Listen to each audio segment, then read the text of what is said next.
कृष्णा राधे राधे। आप सभी को जया एकादशी व्रत की हार्दिक शुभकामनाएं। भगवान श्री हरि विष्णु आपकी समस्त मनोकामनाओं को पूर्ण करें। आज आपने सुनेंगे जया एकादशी व्रत की संपूर्ण व्रत कथा।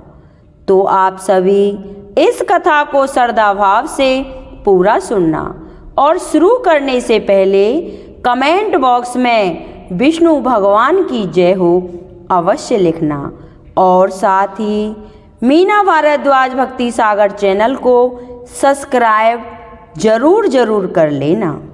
आप सभी के मंगल जीवन की कामना करते हुए शुरू करते हैं जया एकादशी व्रत कथा।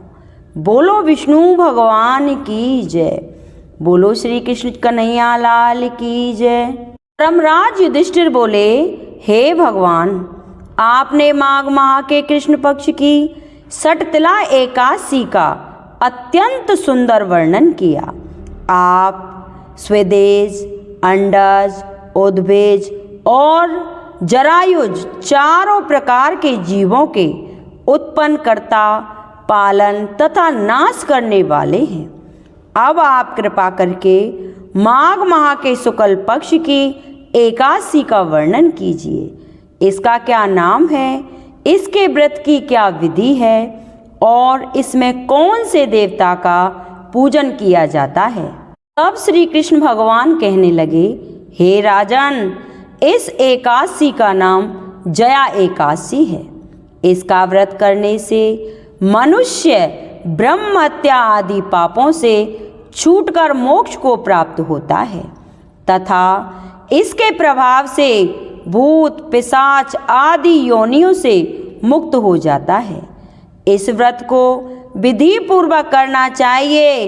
अब मैं तुमसे पद्म पुराण में वर्णित इसकी महिमा की एक कथा सुनाता हूँ, सो तुम ध्यान पूर्वक सुनो। देवराज इंद्र स्वर्ग में राज्य करते थे और अन्य सब देवगण सुखपूर्वक स्वर्ग में रहते थे। एक समय इंद्र अपनी इच्छा अनुसार नंदन वन में अप्सराओं के साथ विहार कर रहे थे और गंधर्व गान कर रहे थे। उन गंधर्वों में से प्रसिद्ध पुष्पदंत तथा उसकी कन्या पुष्पवती और चित्रसेन तथा उसकी स्त्री मालिनी भी थे। मालिनी का पुत्र पुष्पवान और उसका पुत्र माल्यवान भी उपस्थित थे। पुष्पवती गंधर्व कन्या माल्यवान को देखकर उस पर मोहित हो गई और माल्यवान पर काम बाण चलाने लगी। उसने अपने रूप, लावण्य और हाव भाव से माल्यवान को बस में कर लिया। हे राजन, पुष्पवती भी अत्यंत सुंदर थी।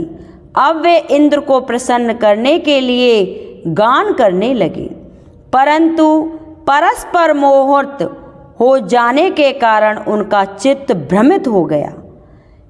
इनके ठीक प्रकार ना गाने तथा ताल स्वर ठीक ना होने से इंद्र इनके प्रेम को समझ गए और उन्होंने इसमें अपना अपमान समझकर उनको श्राप दे दिया। इंद्र ने कहा कि हे मूर्खो, तुमने मेरी आज्ञा का उल्लंघन किया है, इसलिए तुम्हें धिक्कार है। अब तुम दोनों स्त्री पुरुष के रूप में मृत्युलोक में जाकर पिशाच रूप धारण करो और अपने किए का फल भोगो। इंद्र का ऐसा श्राप सुनकर वे अत्यंत दुखी हुए और हिमालय पर्वत पर दुखपूर्वक अपना जीवन व्यतीत करने लगे। उन्हें गंध रस तथा स्पर्श आदि का कुछ भी ज्ञान नहीं था। वहाँ उनको महान दुख मिल रहे थे। उन्हें एक क्षण के लिए भी निद्रा नहीं आती थी। उस जगह अत्यंत शीत था, इससे उनके रोमांस खड़े रहते थे और दांत मारे शीत के बजते रहते थे। एक दिन पिशाच ने अपनी स्त्री से कहा कि पिछले जन्म में हमने ऐसा कौन से पाप किए थे जिससे हमको यह दुखदायी पिशाच योनि प्राप्त हुई।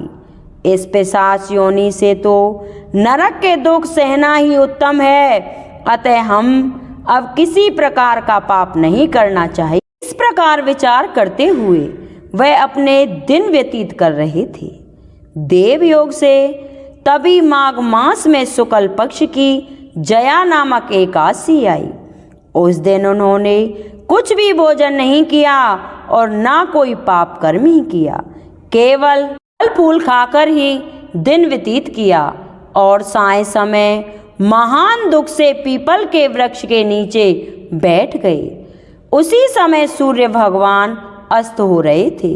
उस रात को अत्यंत ठंड थी, इस कारण वे दोनों शीत के मारे अति दुखित होकर मृतक समान आपस में चिपटे हुए पड़े रहे। उस रात्रि उनको निद्रा भी नहीं आई।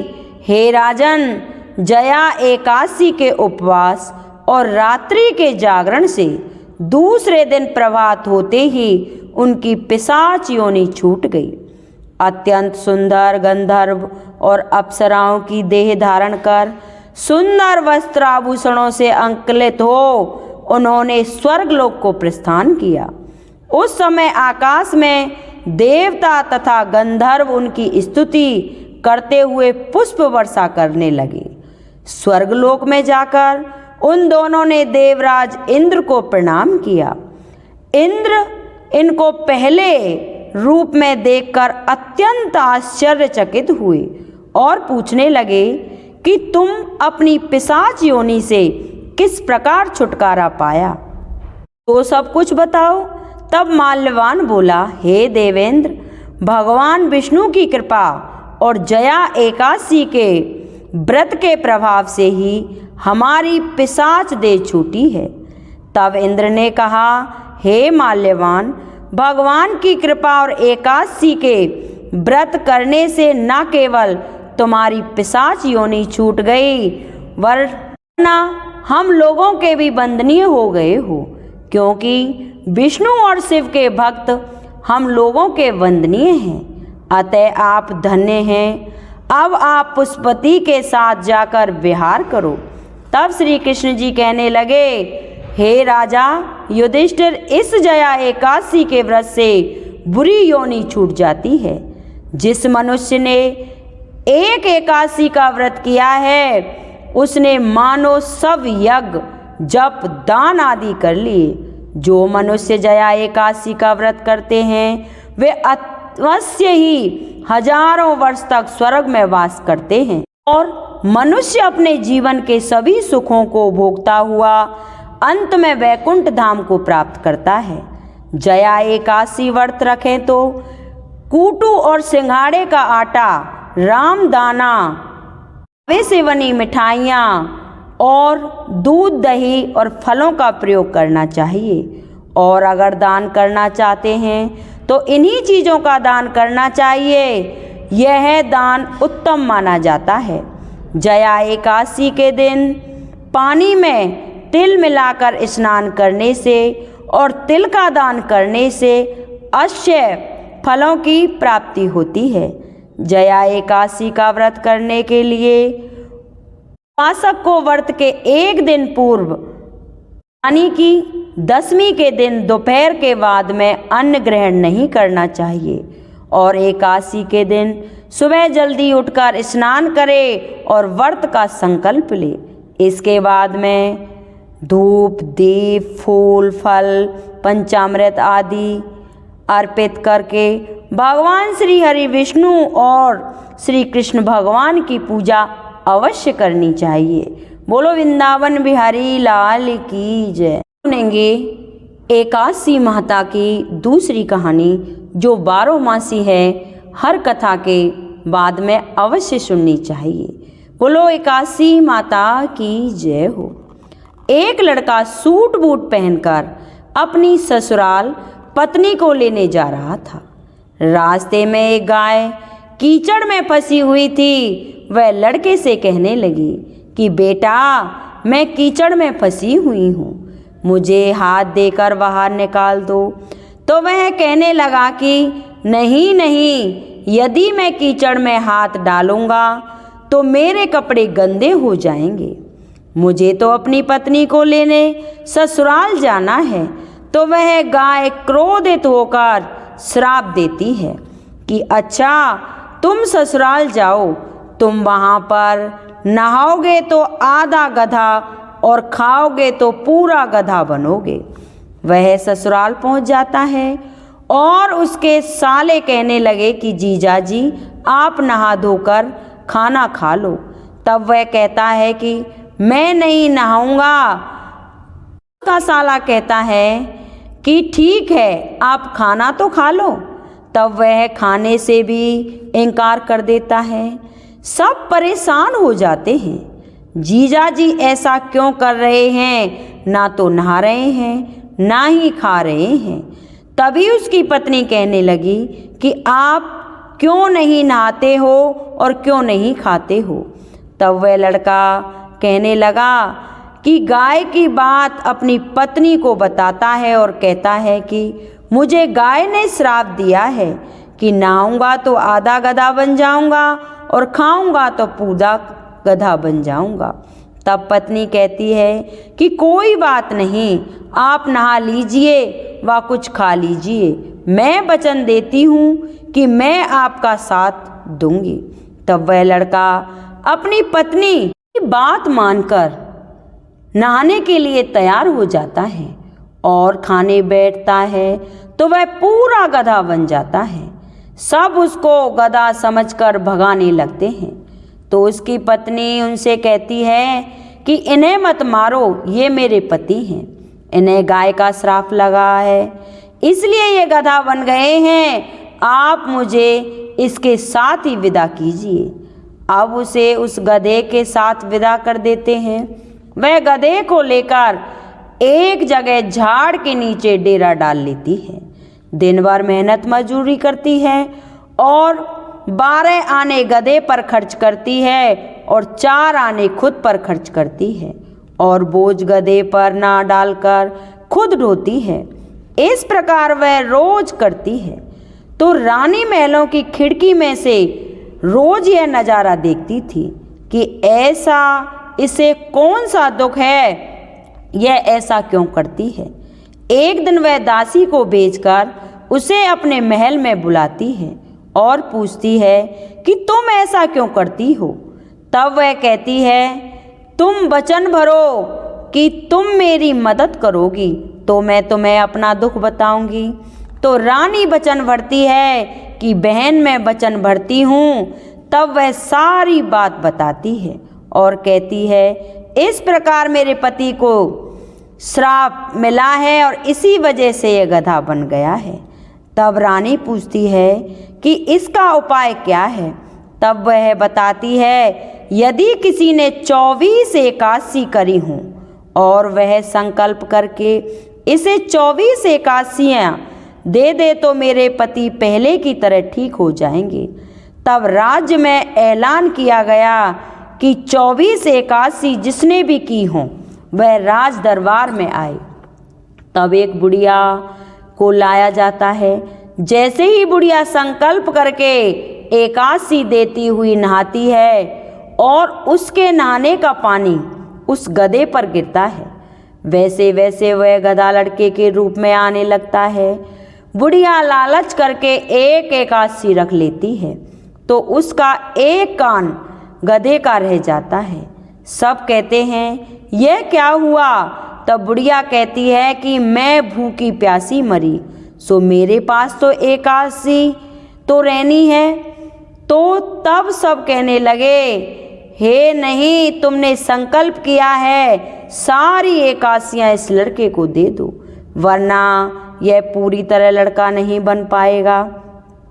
अब वह बुढ़िया सारी एकादशियाँ उस लड़के को दे देती है और वह गधा पूरी तरह लड़का बन जाता है। राजा सारे राज्य में ऐलान करते हैं कि जिसने बन पड़े वह एकादशी का व्रत करे। एकादशी जैसा दूसरा और कोई व्रत नहीं है कि एकादशी के व्रत से और एक गधा लड़का बन सकता है। तो एकादशी माता सभी की मनोकामनाओं को पूर्ण करेगी। मेरा सारे नगर में ऐलान है, सभी माता बहनों से कहना है कि एकादशी का व्रत किया करें और एकादशी माता उनकी सभी इच्छाओं की पूर्ति करेगी। एकादशी माता जैसे आपने उस लड़के पर कृपा करी वैसे ही हम सब पर करना, कहानी कहने वालों पर, कहानी सुनने वालों पर, हुंकारा भरने वालों पर व उनके पूरे परिवार पर। बोलो एकादशी माता की जय। अब सुनेंगे तुलसी माता की कथा। बोलो तुलसी महारानी की जय। शिव महापुराण के अनुसार प्राचीन काल में राक्षसों का राजा दंभ हुआ करता था, जो कि एक महान विष्णु भक्त था।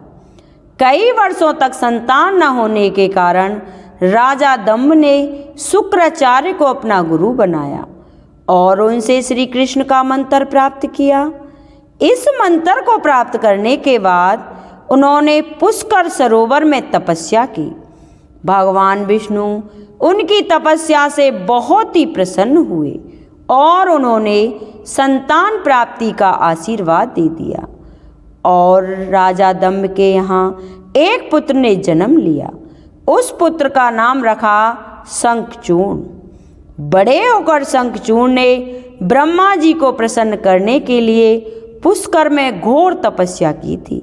शंखचूर्ण की तपस्या से प्रसन्न होकर ब्रह्मा जी ने शंखचूर्ण को वरदान मांगने को कहा, तो शंखचूर्ण ने कहा, यदि आप मुझसे या मेरी भक्ति से इतने ही प्रसन्न हो तो मुझे वरदान दो कि मैं हमेशा अमर रहूं, कोई भी देवता मुझे मार ना सके। तो ब्रह्मा जी ने यह वरदान दिया और कहा कि वह बद्रीवन में जाकर धर्मध्वज की बेटी तुलसी से विवाह करे, जो इस समय तपस्या कर रही है। अगर तुम्हारा विवाह तुलसी से होता है तो तुम्हें कोई नहीं मार सकता, क्योंकि उसका सत्यत्व अखंड होगा। इसी वजह से तुम्हारा कोई भी बाल वांका नहीं कर पाएगा। इस तरह का वरदान पाकर शंखचूर्ण बहुत ही प्रसन्न हुआ। उदासीन मुनि की पुत्री तुलसी बहुत ही सुंदर थी। उसकी इच्छा थी कि उसका विवाह भगवान नारायण के साथ हो, इसीलिए उन्होंने नारायण पर्वत की घाटी में बद्रीवन में घोर तपस्या की। दीर्घ काल तक तपस्या करने पर ब्रह्मा जी ने प्रसन्न होकर दर्शन दिए और वरदान मांगने के लिए कहा। तो तुलसी ने कहा कि हे सृष्टि के रचयिता ब्रह्मदेव, आपको बारंबार मेरा प्रणाम है। आप तो अंतर्यामी हैं, सबके मन की बात जान लेते हैं, फिर भी मैं अपनी इच्छा तुम्हें बताती हूँ। अगर आप मुझसे इतने खुश हैं तो मुझे वरदान दें कि मैं चाहती हूँ कि मेरा विवाह भगवान श्री हरि नारायण के साथ हो। तो ब्रह्मा जी ने कहा कि तुम्हारा अविष्ट तुम्हें अवश्य मिलेगा, ये मेरा आशीर्वाद है। अपने पूर्व जन्म में किसी अपराध के कारण तुम्हें श्राप मिला है, तो आज मैं वो तुम्हें बताता हूँ कि पिछले जन्म में तुम अपनी युवा अवस्था में अपनी विवाह की इच्छा लेकर तीर्थ यात्रा करने निकली थी। कई जगहों की यात्रा के बाद एक बार तुमने गंगा किनारे एक वैश्य को तपस्या करते देखा, तो तपस्या में लीन गणेश जी को देखकर तुमने उनसे विवाह का मन बना लिया और सीधे ही गणेश जी के समक्ष विवाह का प्रस्ताव रख दिया। इस तरह से गणेश जी की तपस्या भंग हो गई। तपस्या भंग होने से गणेश जी नाराज हो गए और तुम्हारे विवाह का प्रस्ताव ठुकरा दिया। इस बात से नाराज होकर तुमने गणेश जी को 2 विवाह होने का श्राप दे दिया। तो गणेश जी और भी क्रोधित हो गए और उन्होंने कहा कि तुम्हारा विवाह शंखचूर्ण जालिंदर से होगा, जो कि एक राक्षस है। राक्षस की पत्नी का होने का श्राप सुनकर तुलसी ने गणेश जी से माफी मांगी। तब गणेश जी ने तुलसी से कहा कि वह भगवान विष्णु और श्री कृष्ण की अति प्रिय होगी, साथ ही कलयुग में जगत और जीवन की मोक्ष देने वाली होगी। नित्य प्रतिदिन तुम्हारी पूजा की जाएगी, लेकिन मेरी पूजा में तुम्हें चढ़ाना अशुभ माना जाएगा। मैं तुम्हें श्राप से मुक्त तो नहीं कर सकता। इस तरह पूर्व जन्म से श्राप मिला था। इसी प्रकार श्री हरि के पार्षद को भी दानव कुल में जन्म लेने का श्राप मिला है। दानव कुल में जन्म लेने के बाद भी उसमें श्री नारायण का अंश विद्यमान रहेगा। इसीलिए इस जन्म में पूर्व जन्म के पाप से संपूर्ण नारायण तो नहीं, नारायण के अंश से दानव कुल में जन्मे श्रापग्रस्त पार्षद के साथ तुम्हारा विवाह होगा। श्राप मुक्त होने पर भगवान श्री हरि नारायण सदा सदा के लिए तुम्हारे पति हो जाएंगे। तो तुलसी ने ब्रह्मा जी के इस वरदान को स्वीकार किया, क्योंकि मानव कुल में जन्म लेने के कारण उसे यह तो भोग भोगना ही था। तुलसी बद्रीवन में रहने लगी। नारायण का पार्षद दानव कुल में शंखचूड़ के नाम से पैदा हुआ था। कुछ दिनों के बाद वह भ्रमण करता हुआ वहीं बद्रीवन में आया और तुलसी को वहां देखते ही उस पर मुक्त हो गया और तुलसी के सामने उसने विवाह का प्रस्ताव रख दिया। इतने में वहां पर ब्रह्मा जी भी आ गए और तुलसी से कहा कि तुलसी, शंखचूड़ की ओर देखो, वो कैसा व्योम है। इसका स्वरूप दानव कुल में जन्म लेने के बाद भी लगता है जैसे इसके शरीर में नारायण का वास हो। इसीलिए शादी के प्रस्ताव को तुम स्वीकार कर लो। यह सुनकर तुलसी को भी लगा कि उसकी तपस्या पूर्ण हो गई है, उसे इच्छित फल मिला है। इसीलिए उसने शादी के लिए हाँ कर दी। फिर शंखचूड़ के साथ तुलसी का गंधर्व विवाह हो गया और वह शंखचूड़ के साथ पत्नी बनकर उसके महलों में आ गई। शंखचूड़ ने अपनी पत्नी सती साध्वी तुलसी के साथ बहुत दिनों तक राज्य किया। उसने अपने राज्य को इतना विस्तारित किया कि देवलोक तक उसके अधीन में आ गया। स्वर्ग का सुख भोगने वाले देवता भी भिखारियों जैसे हो गए। शंखचूड़ किसी को कष्ट नहीं देता था, पर राज छिन जाने से देवता ब्रह्मा, विष्णु और शिव की सभा में गए और अपनी समस्या बताई। तो ब्रह्मा जी ने कहा कि तुलसी परम सती साध्वी है, उसका विवाह शंखचूड़ से मैंने ही कराया था। शंखचूड़ को तब तक नहीं हराया जा सकता तब तक तुलसी है, क्योंकि तुलसी का सत्यत्व अखंड है। इसीलिए ना तो वह मारा जा सकता है और ना ही हराया जा सकता। तो विष्णु भगवान कहने लगे कि शंखचूड़ पूर्व जन्म में मेरा ही पार्षद था। श्राप के कारण उसे दैत्य कुल में जन्म लेना पड़ा। इस जन्म में मेरा अंश उसमें व्याप्त है। साथ ही तुलसी के पतिव्रत धर्म से वह अजय है। फिर सारे देवताओं की सहमति से भगवान शिव को शंखचूड़ के पास संदेश भेजा कि या तो वो देवताओं का राज्य लौटा दे या फिर उनसे युद्ध करे। शंखचूड़ भगवान शंकर के पास पहुंचकर और उनसे कहा कि हे देवादिदेव, आपके लिए देवताओं का पक्ष लेना उचित नहीं है। राज्य बढ़ाना हर राजा का कर्तव्य है। मैं किसी को दुख नहीं कर रहा।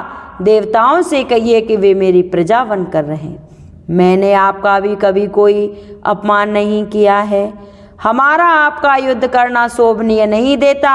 अगर आप हार गए तो बड़ी लज्जा की बात होगी, अगर मैं हार गया तो आपकी कीर्ति अधिक नहीं बढ़ेगी। तो भगवान शंकर जोर से हंसे, क्योंकि वे तो सारा रहस्य समझते थे। तुलसी और शंखचूड़ की श्राप की अवधि लगभग पूर्ण हो चुकी थी। भगवान शंकर हंस के बोले कि इसमें कीर्ति और लज्जा की कोई बात नहीं है। तुम देवों का राज्य लौटाकर उन्हें अपने पद पर रहने दो। युद्ध से बचने का एक यही उपाय है और मेरी बात मान लो। तो शंखचूड़ ने कहा कि मैंने युद्ध के बल से देवलोक को जीता है, उसे कोई युद्ध के द्वारा ही वापस ले सकता है। यह मेरा भी अंतिम उत्तर है। अब मैं यहाँ से जा रहा हूँ। ऐसा कहकर शंखचूड़ वहाँ से चला गया। उसने अपनी पत्नी को सारी बात बताई और कहा कि कर्म भोग सब काल सूत्र में बंधा है। जीवन में हर्ष, शोक, सुख, दुख, मंगल, अमंगल सब काल के अधीन है। हम तो केवल निमित्त हैं। हो सकता है कि भगवान शिव देवताओं का पक्ष लेकर मुझसे युद्ध करें, पर तुम चिंता मत करना। तुम्हारा सतीत्व तेज ही मेरी रक्षा करेगा। फिर दूसरे ही दिन भगवान शंकर के नेतृत्व में देवताओं ने युद्ध छेड़ दिया। शंखचूड़ ने भीषण बाणों की वर्षा करके उनके वेग को रोका। उसके प्रहार से देवता डगमगाने लगे। दानवीय शक्तियों का प्रयोग कर मायावी युद्ध आरंभ कर दिया। युद्ध स्थल पर वह कहीं किसी को दिखाई नहीं देता था, पर उसके अस्त्र शस्त्र प्रहार करते देवताओं को घायल कर रहे थे। देवतागण अस्त्र शस्त्र चलाएं तो किस पर चलाएं कि सामने कोई शत्रु ही नहीं दिखाई दे रहा। यह युद्ध कई दिनों तक चला। शंखचूड़ पराजित नहीं हुआ था तो भगवान शिव जी ने विष्णु जी से कहा कि हे विष्णु, कोई उपाय करो, अन्यथा मेरा सारा यश मिट्टी में मिल जाएगा। तो भगवान विष्णु ने सोचा कि बल से तो शंखचूड़ को हराया नहीं जा सकता, इसीलिए छल का सहारा लेना होगा। तो उन्होंने तुरंत अपना स्वरूप शंखचूड़ जैसा बनाया और अस्त्र शस्त्र से सुशोभित होकर तुलसी के पास चले गए और बोले कि हे प्रिय, मैं युद्ध जीत आया हूँ। सारे देवता भगवान शंकर समेत हार गए हैं, अब मुझे कोई नहीं मार सकता। तो तुलसी पति को प्रत्यक्ष सामने खड़ा देखकर और विजय का समाचार सुनकर बहुत ही खुश हुई और भागकर अपने पति के चरण स्पर्श किए, क्योंकि तुलसी को इस बात का जरा भी भान नहीं था कि शंखचूड़ के भेष में स्वयं विष्णु भगवान हैं। इस तरह चरण स्पर्श करते ही तुलसी का तेज नष्ट हो गया और उसका सतीत्व जो शंखचूड़ के कवच में शंखचूड़ की रक्षा कर रहा था, वह कवच नष्ट हो गया। शंखचूड़ शक्तिहीन हो गया। यह जानते ही भगवान शंकर ने त्रिशूल से प्रहार किया। त्रिशूल के लगते ही शंखचूड़ जलकर भस्म हो गया। शंखचूड़ मरने को जानकर विष्णु भगवान अपने असली स्वरूप में आ गए।